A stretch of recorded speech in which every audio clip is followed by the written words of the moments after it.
السلام علیکم دوستو۔ دنیا کی خاص خبروں میں آج آپ سنیں گے کہ چین میں ہلاکتوں کی تعداد 1770 سے تجاوز کر گئی۔ تحقیق سے معلوم ہوا ہے کہ زندگی کے لیے نیند بہت ضروری ہے۔ ماہرین۔ ممبئی کا آزاد میدان فیض احمد فیض کی نظم ہم دیکھیں گے کی صداؤں سے گونج اٹھا۔ سعودی عرب اسرائیل سے دوستی کے لیے بے تاب۔ امریکی یہودی تنظیم کے وفد کا دورہ سعودی عرب۔ بل گیٹس نے چینی وائرس کو بہت بڑا چیلنج قرار دے دیا۔ سعودی خواتین نے عوامی مقامات پر بھی سگریٹ پینا شروع کر دیا۔ صرف سبز غذا یعنی ویجیٹیبل پر انحصار کرنے کا نتیجہ دماغی صحت کے لیے اچھا نہیں۔ ماہرین صحت۔ دوستو، کچھ ایسی باتیں جو شاید ہم نہیں جانتے۔ تو آئیے چلتے ہیں اب خبروں کی ڈیٹیل کی طرف، لیکن اس سے پہلے اگر ہو سکے تو لائک، شیئر، سبسکرائب اور فالو ضرور کیجیے گا۔ شکریہ۔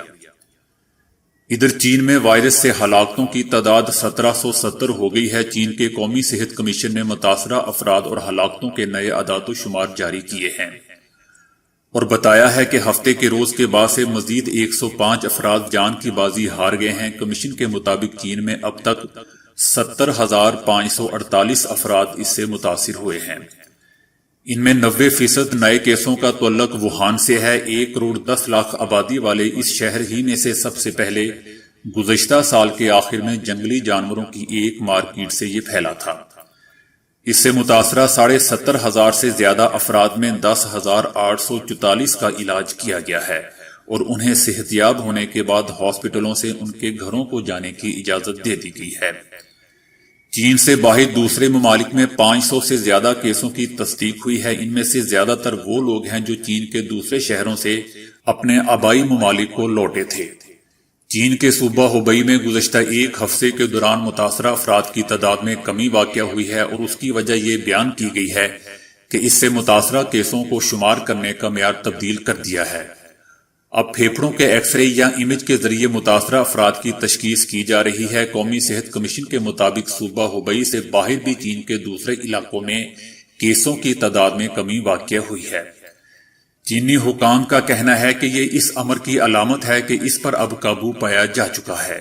تاہم عالمی ادارہ صحت نے کہا ہے کہ یہ پیشگوئی کرنا مشکل ہے کہ یہ آئندہ کیا رخ اختیار کرے گا۔ ادھر سوئٹزرلینڈ، برطانیہ اور سویڈن کے ماہرین صحت کی تحقیق سے معلوم ہوا ہے کہ مسلسل بے خوابی کے شکار افراد خصوصاً خواتین میں دل کے امراض اور فالج کا خطرہ بڑھ سکتا ہے، کیونکہ تحقیق سے بے خوابی اور شریانوں کی تنگی کے درمیان ایک گہرا تعلق دریافت ہوا ہے۔ ماہرین کا کہنا ہے کہ یہ حتمی طور پر نہیں کہا جا سکتا کہ بے خوابی ہی امراض قلب کی مرکزی وجہ ہے یا پھر ان دونوں کیفیات کا باہمی کوئی تعلق ہے۔ تحقیق کے دوران لگ بھگ 13 لاکھ افراد کا ایک طویل عرصے تک مطالعہ کیا گیا۔ ماہرین نے دیکھا کہ نیند کی کمی کی وجہ بننے والے جنیاتی عوامل ہی امراض قلب اور فالج سے وابستہ تھے۔ یعنی معلوم ہوا کہ جو جین کسی شخص کو سونے نہیں دیتے، عین وہی جین دل کے بھی دشمن ہیں اور بڑی شریان کے فالج کی وجہ بھی بنتے ہیں۔ اس تحقیق سے معلوم ہوا ہے کہ زندگی کے لیے نیند کتنی ضروری ہے اور بے خوابی کو نفسیاتی اور دیگر طریقوں سے دور کر کے دل کو ایک بڑے خطرے سے محفوظ رکھا جا سکتا ہے۔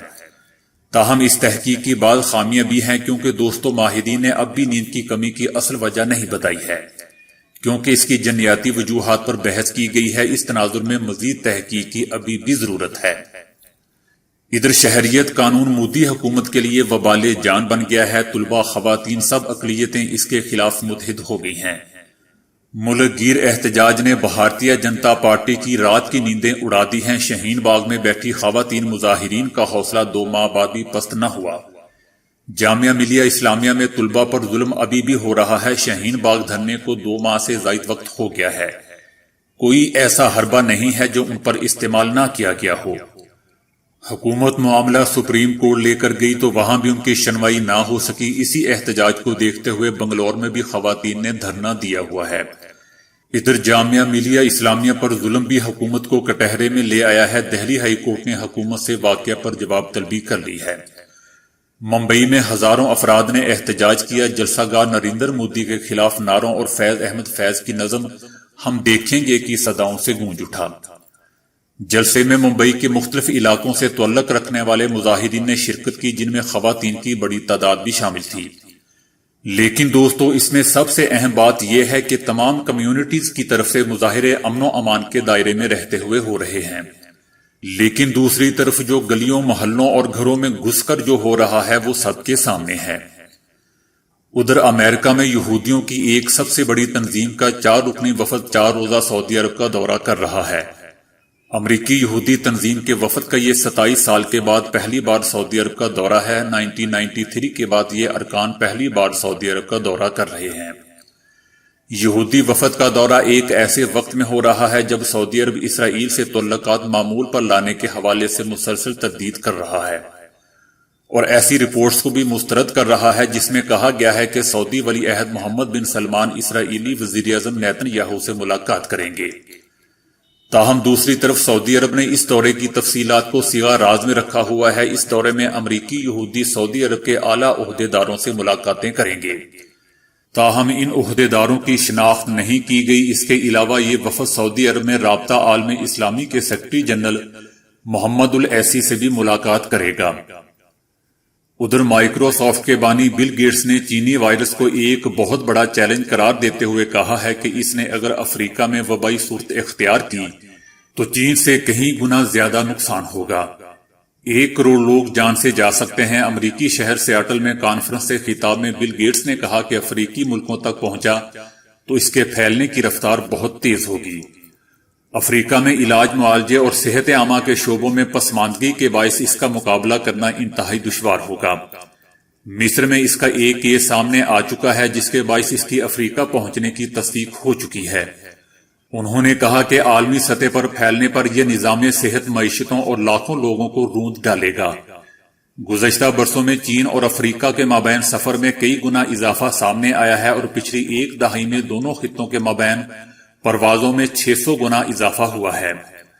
2017 تک افریقہ کے مختلف ممالک میں تعمیراتی اور دیگر منصوبوں پر کام کرنے والے چینی باشندوں کی تعداد 2 لاکھ تک پہنچ چکی تھی۔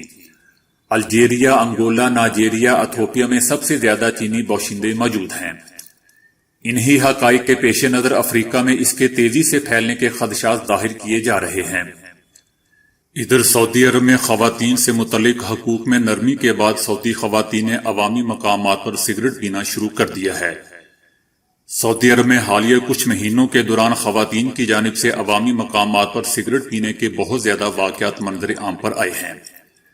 ریاض میں ایک نجی کمپنی میں ملازمت کرنے والی 27 سالہ سعودی لڑکی ایک کیفے میں سگریٹ پیتے ہوئے دیکھی گئی۔ ان کا کہنا ہے کہ میں سمجھتی ہوں کہ عوامی مقامات پر سگریٹ پینا حال ہی میں خواتین کو ملنے والی آزادی پر عمل کا ایک حصہ ہے، اور میں خوش ہوں کہ اب سگریٹ پینے کا انتخاب کر سکتی ہوں۔ 2 سال قبل سگریٹ شروع کرنے والی اس لڑکی نے سگریٹ کے نقصان دہ اثرات کو مسترد کیا ہے، البتہ وہ کہتی ہے کہ اس اثرات کے لیے بھی مکمل طور پر تیار ہے۔ سگریٹ پینے والی ایک اور لڑکی کا کہنا ہے کہ تیزی سے معاشرتی تبدیلیوں کے باوجود ابھی بھی دوہرا معیار موجود ہے۔ اگر کوئی خاتون سگریٹ پیتی ہے تو اسے برا سمجھا جاتا ہے۔ سعودی عرب میں خواتین کو ڈرائیونگ کرنے کے ساتھ ساتھ اکیلے اسٹیڈیم جانے اور کانسرٹ سننے کی بھی اجازت ہے۔ اس کے علاوہ سعودی خواتین بغیر کسی مرد فیملی ممبر کے اجازت کے پاسپورٹ بھی رکھ سکتی ہیں۔ دوستو، یہ ہے وہ ترقی جس پر اب سعودی عرب چل رہا ہے، جس کو یہ لوگ 2030 ویژن کہتے ہیں۔ ادھر برطانوی ماہرین صحت کا کہنا ہے کہ دماغی نشو و نما کے لیے گوشت خوری ذہنی نشو و نما کے لیے انتہائی ضروری ہے۔ برطانیہ کے نیوٹریشنل سینٹر کی ڈاکٹر ایما ڈربی شائر کی نگرانی میں کی گئی تحقیق سے معلوم ہوا ہے کہ گوشت اور ڈیری مصنوعات میں پائے جانے والا کولائن ذہنی نشو و نما کے لیے انتہائی ضروری ہے۔ انہوں نے کہا کہ دنیا بھر میں ایک تحریک کی صورت اختیار کرتی جا رہی ہے کہ گوشت نہیں کھانا چاہیے۔ ماہرین نے متنبع کیا ہے کہ صرف سبز غذا ویجیٹیبل پر انحصار کرنے کا نتیجہ دماغی صحت کے لیے اچھا نہیں نکلتا۔ سبز غذا میں ایک اہم غذائی جز کولائن کی مقدار بہت ہی کم ہوتی ہے، جبکہ اس کی وافر مقدار بڑے اور چھوٹے گوشت، مرغی، مچھلی، انڈے، دودھ اور دہی میں پائی جاتی ہے، جنہیں مناسب مقدار اپنی غذا میں شامل کرنا بے حد ضروری ہے۔ ماہرین کا کہنا ہے کہ ہفتے میں 2 سے 3 مرتبہ گوشت پر مشتمل غذا کو بھی متوازن طور پر استعمال رکھنا چاہیے۔ کیونکہ یہ دماغی نشوونما، بچے کی نشوونما، جگر کی کمزوری کو دور کرنے اور خون میں موجود چکنائی کو ختم کرنے میں مدد دیتا ہے۔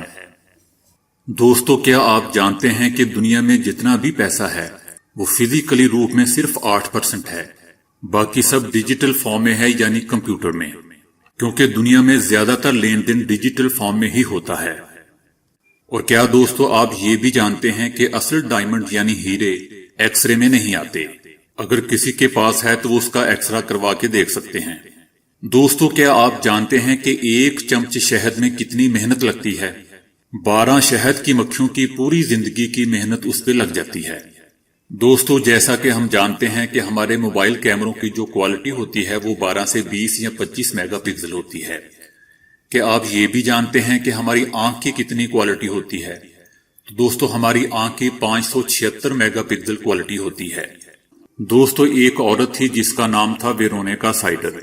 اس کی آنکھوں کی طاقت ایک نارمل انسان کی آنکھوں کی طاقت سے 20 گنا زیادہ تھی۔